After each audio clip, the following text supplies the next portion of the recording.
नमस्कार साथियों, मैं हरपाल दादरवाल। साथियों, कुछ समय पहले पता नहीं कौन सी दलाली में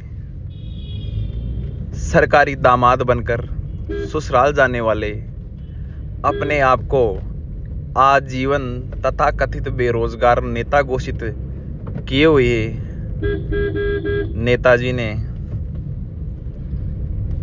पिछले 2 साल पहले भी विधानसभा सत्र के दौरान मध्य रात्रि सैकड़ों की संख्या में रोती हुई मेरी मेडिकल में संविदा कर्मी बहनों के आंसुओं को बेचकर मंत्री से समझौता किया था। उपचुनाव के अंदर प्रत्याशी उतारने के बाद में मुख्यमंत्री महोदय के साथ फोटो खिंचवाने पर ही उन प्रत्याशियों के नामांकन वापस ले लिए थे। मैं उस तथाकथित बेरोजगार नेता के बारे में आज आपको बता ही देता हूं। ये नेताजी जिनसे स्वयं से बीएसटीसी पास नहीं हुई ढंग से, भीलवाड़ा से इन्होंने बीएसटीसी की, उसके बाद में 2011-12 का टेट पास नहीं हुआ। यहां तक कि दस्तावेजों के अंदर इनका वास्तविक नाम आप इन्हीं से पूछ लें तो बहुत अच्छा रहेगा। हो सकता है अब इन्होंने अपना नाम चेंज करवा लिया हो, क्योंकि दलाली 24 करना इनका खानदानी पेशा सा मुझे लगता है, क्योंकि इन्हीं के भ्राता के ऊपर विभिन्न थानों के अंदर कई प्रकार के मुकदमे दर्ज हैं। उन्हीं मुकदमों को लेकर शायद अभी भी फरारी काट रहे हैं या अभी शायद जमानत पे होंगे।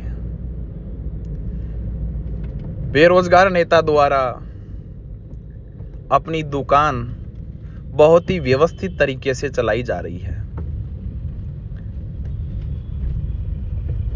आलम कुछ ऐसा है कि 2-3 वकील हैं, वकीलों के माध्यम से भर्तियों को रोका जाता है, स्टे लाया जाता है और बेरोजगारों से वकीलों तक पैसा पहुंचाया जाता है। कमीशन उनका ऑटोमेटिक खातों में जनरेट होता है।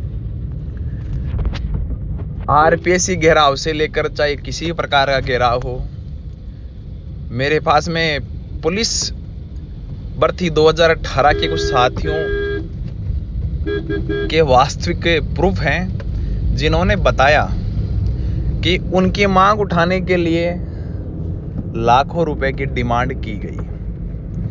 ये बेरोजगार नेता अपने आप को सब घोषित बेरोजगारों का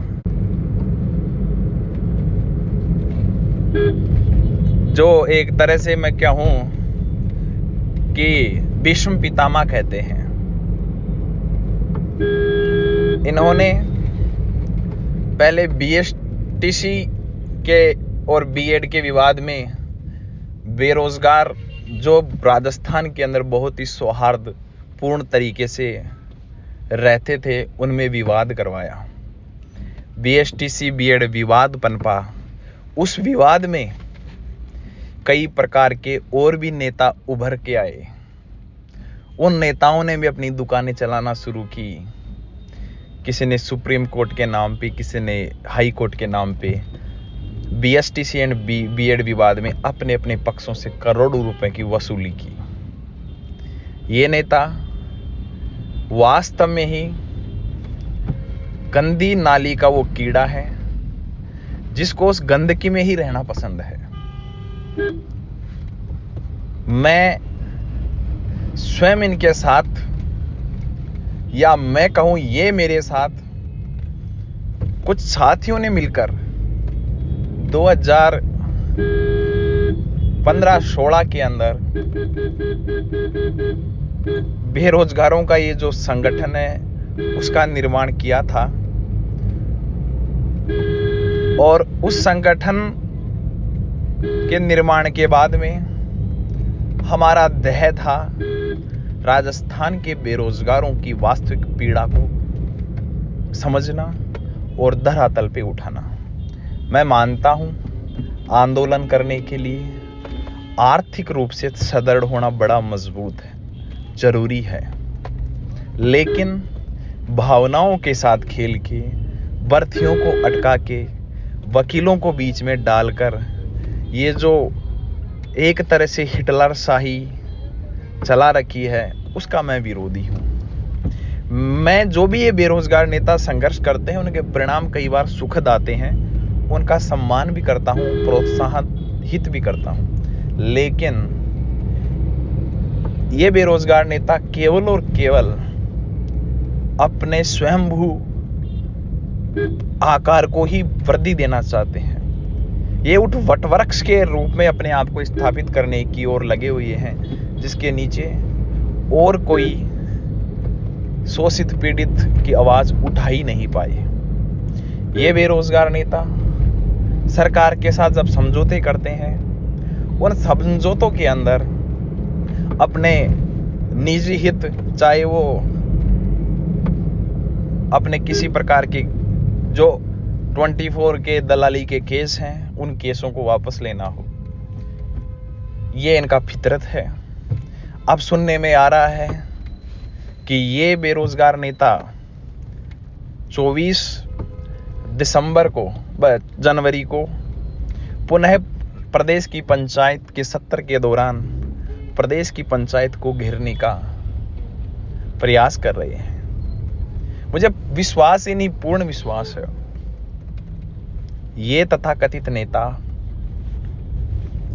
उस दिन भी 2 साल पहले जो इन्होंने मध्य रात्रि दलाली की थी, उसी की पुनरावृत्ति करेंगे। सरकार से कई समझौते होते हैं। मैं भी एक संगठन चलाता हूं और मैं जो संगठन चलाता हूं उसमें बेरोजगारी की एक अवस्था ऊपर, जिन्होंने इस बेरोजगारी नामक समस्या है उसके छुटकारा पाकर अपने आप को आरपीएससी हो, जिला परिषद हो, उसके माध्यम से नियुक्ति ली है, सरकारी विद्यालयों के अंदर पद स्थापित हैं। एक शिक्षक समाज का दर्पण होता है और सबसे ज्यादा राजनीतिक रूप से वो सरकारें बनाने और बिगाड़ने में अहम योगदान रखता है।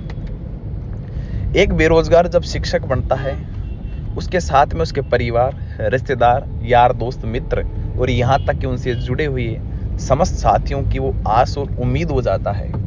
किसी को इमोशनली, किसी को फाइनेंशियली, किसी को अध्यापन संबंधी मार्गदर्शन की आवश्यकता होती है और मुझे पूर्ण विश्वास है जो भी शिक्षक बनता है वो अपनी आगे आने वाली पीढ़ी या आने वाले बैच को हमेशा यथासंभव सहयोग करता है। साथियों, फिलहाल राजस्थान के अंदर आरपीएससी का जो रवैया है, सरकार का जो रवैया है, 5 साल होने वाले हैं। रीट की भर्ती परीक्षा आपके सामने थी, पता जो भी हुआ आपके सामने है। फिलहाल फर्स्ट ग्रेड का पेपर हुए काफ़ी दिन हो गए। ये जो बेरोजगार नेता हैं, आरपीएससी घेराव की बात करते हैं, जाने की बात करते हैं, उनके लिए मैं आपको बता दूं, आरपीएससी में जब सचिव से मिलने गए थे कल हम, बाकायदा रोल नंबर पहुंचते हैं। शायद इन बेरोजगार नेताओं ने तो एमए ही नहीं कर रखा, बीएड ही नहीं कर रखा, फर्स्ट ग्रेड के लिए एलिजिबल ही नहीं है। जब फर्स्ट ग्रेड को आगे बढ़ाने के आंदोलन हुए, चाहे और कई प्रकार के विश्वविद्यालय के मुख्य द्वार पे प्रोटेस्ट हुए, उन प्रोटेस्ट में फर्स्ट ग्रेड के अभ्यर्थियों ने इनको कभी स्वीकार नहीं किया।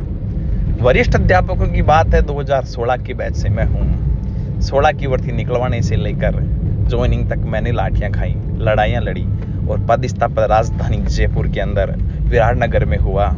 सरकारों से लड़े, सिस्टम से लड़े, हमारे चाहे वो गोविंद सिंह डोटासरा जी हो, चाहे वर्तमान शिक्षा मंत्री हो, किसी से भी मनभेद नहीं है, मतभेद अवश्य हो सकते हैं। उसी का परिणाम आपने देखा होगा। वरिष्ठ अध्यापकों को हमने ट्रांसफर भी करवाए, ग्रेड 3 के आवेदन भी दिए, फिर अभी प्रोटेस्ट किया, 27 जिलों की यात्रा भी की। प्रोटेस्ट किया, लाठियां भी खाई और मुख्यमंत्री जी को भी यह बोलने के लिए मजबूर किया कि ट्रांसफर करें और बहुत जल्द ग्रेड 3 के ट्रांसफर भी होंगे, बिना किसी पॉलिसी और नीति के भी होंगे। तो साथियों, वर्तमान में प्राध्यापक भर्ती का परिणाम जारी करवाना हो तो इसके अंदर तो ये जब सचिव से बात करने के लिए एलिजिबल नहीं है तो इनको तो साथ ले। जो प्राध्यापक भर्ती के अलावा वरिष्ठ अध्यापक है, क्योंकि मैं स्वयं वर्तमान में वरिष्ठ अध्यापक हूँ, हो सकता है भविष्य के अंदर आने वाले दिनों के अंदर मैं प्राध्यापक बन जाऊं। अभी माँ सरस्वती के आशीर्वाद से, आप सभी के सहयोग से राजनीति विज्ञान में मैंने नेट जियारत की और अभी प्राध्यापक में भी चयन हो जाएगा। लेकिन मूलतः मैं वरिष्ठ अध्यापक हूं तो उनके प्रति मेरी भावनाएं, संवेदनाएं सबसे ज्यादा मुझे उनका साथ देने के लिए तत्पर करती हैं। मैं उनको विश्वास दिलाता हूं, आपका कोई दोष नहीं है, आपने तैयारियां की हैं। मैंने खुद ने SST विषय से तैयारी की थी, समझ सकता हूं 8 विषय हैं। एक विषय को 2 दिन भी देते तो 16 दिन महीने में दूसरी बार नंबर आता है। बहुत लेंथी सिलेबस होता है, 4 साल लगभग इस वैकेंसी को हो गए, 18 के बाद में 22 चल रहा है। ऐसी स्थिति में परिवारों के, समाज के कई प्रकार के जज्बात इस भर्ती के साथ जुड़े हुए हैं। तो ये भर्ती पूर्ण होगी, चाहे इसके लिए कुछ भी करना पड़े। मैं किरोड़ी जी का भी सम्मान करता हूँ, वो सिस्टम के खिलाफ लड़ रहे हैं, लेकिन मैं वरिष्ठ अध्यापक भर्ती परीक्षा 2022 के रद्द करने के पक्ष में नहीं हूं। यह सरकार की जिम्मेदारी है, SOG की जिम्मेदारी है कि जिन बसों के अंदर बैठे थे और ऐसी कितनी बसें गई उनको आप ट्रेस करें, और भी कहीं से पेपर आउट हैं उनको ट्रेस करें, उनको सजा दें। लेकिन वरिष्ठ अध्यापकों का परिणाम जारी करने की ओर कदम RPSC को बढ़ाने होंगे। सबसे पहले पेपर अपलोड करने होंगे, आंसर की डालनी होगी। एक शायद परीक्षा बची है, वो परीक्षा होने के बाद रिजल्ट जारी करवाना और नए सेशन से पहले, चाहे वो प्राध्यापक हो चाहे वरिष्ठ अध्यापक हो, उनको नियुक्ति सरकार को देनी ही होगी। उसके लिए जिस हद तक इस हरपाल दादरवाल को जाना होगा, संयुक्त शिक्षक मोर्चे को जाना होगा, राजस्थान एकीकृत शिक्षक महासंघ को जाएंगे, क्योंकि 6000 और 9000 लगभग 15.5 से ऊपर जो दोनों ग्रेडों के साथी हैं, उनकी राह विद्यालयों में अध्ययनरत नवनिहाल विद्यार्थी देख रहे हैं और उनकी वास्तव में समाज को भी जरूरत है। शिक्षक समाज का दर्पण होता है। तो ये जो तुलना कर रहे हैं बेरोजगार तथाकथित नेता वर्सेस हरपाल दादरवाड़ तो उनसे 3-4 सीढ़ियां ऊपर है। दम है तो सरकारी नौकरी लगे दिखाएं, अपने आप को प्रूव करके दिखाएं। दम है तो ये नेता अपने आप को प्रूव करके दिखाएं, सरकारी नौकरी लगे दिखाएं, तब उनको बेरोजगारी के वास्तविक अनुभव का पता चलेगा कि वो कैसे भर्ती परीक्षा रद्द करवाने के लिए सामने आ जाते हैं। जब मैं सेलेक्ट हुआ था उस टाइम भी पेपर आउट हो की सूचना आई थी, लेकिन हमने लड़ाई लड़ी, हमारा चयन हुआ और सभी भावी व्याख्याताओं और वरिष्ठ अध्यापकों को मेरा अग्रिम शुभकामनाएं कि आपको परिणाम जारी करवाने के लिए, नियुक्ति के लिए संघर्ष करना पड़ेगा। मिलके करेंगे, जिस हद तक जाना होगा जाएंगे। आपके साथ आपका संयुक्त शिक्षक मोर्चा, राजस्थान एकीकृत शिक्षक महासंघ परिवार, ये आपका भाई हरपाल दादरवाड़ साथ है। यदि अनशन करना पड़ेगा अनशन भी करेंगे, RPSC घेराव करना पड़ेगा वो भी करेंगे, सरकार घेराव करना पड़ेगा वो भी करेंगे। और मैं आपको कहता हूँ, इस संघर्ष के दौरान यदि आपका पसीना बहेगा तो ये आपका हरपाल दादरवाल या आपका भाई अपना खून बहाने के लिए तैयार रहेगा। जो भी मेरे से साथी जुड़े हैं उनसे आग्रह है, इस वीडियो को, इस ऑडियो को अधिक से अधिक संख्या में भावी व्याख्याताओं और वरिष्ठ अध्यापकों तक पहुंचाएं, प्रेषित करें और इन बेरोजगार तथाकथित नेताओं की दुकानें बंद करने का भी अभियान हमें चलाना होगा। बहुत बहुत धन्यवाद। और जो कुछ मेरे को अभी मेरी सूचना है कि मेरे खिलाफ कानूनी कार्रवाई करवा रहे हैं, उनसे मैं कहना चाहूँगा, खुली चेतावनी है। राज्य सरकार गोविंद सिंह डोटासरा जी के समय से ही क्या, बीजेपी सरकार जब थी उस टाइम भी हरपाल तादरवाड़ पे तो जब नियुक्ति मिली थी इतने केस बोल रहे थे कि नियुक्ति होना असंभव थी, रातों रात केस भी समाप्त होते हैं। फिलहाल भी पता नहीं कितने सरकार ने केस कर रखे, कुछ भी फर्क नहीं पड़ता। ये आवाज़ तो गूंजेगी। हाँ, जिनको मेरी आवाज़ से दिक्कत है सुनने में, वो कानों को ऑपरेशन करवा के सुनना बंद करा सकते हैं। देखने में दिक्कत है, नेत्रदान कर सकते हैं। ये आपकी समस्या है, आपके पास विकल्प है, आपको क्या चयन करना है। बहुत बहुत धन्यवाद।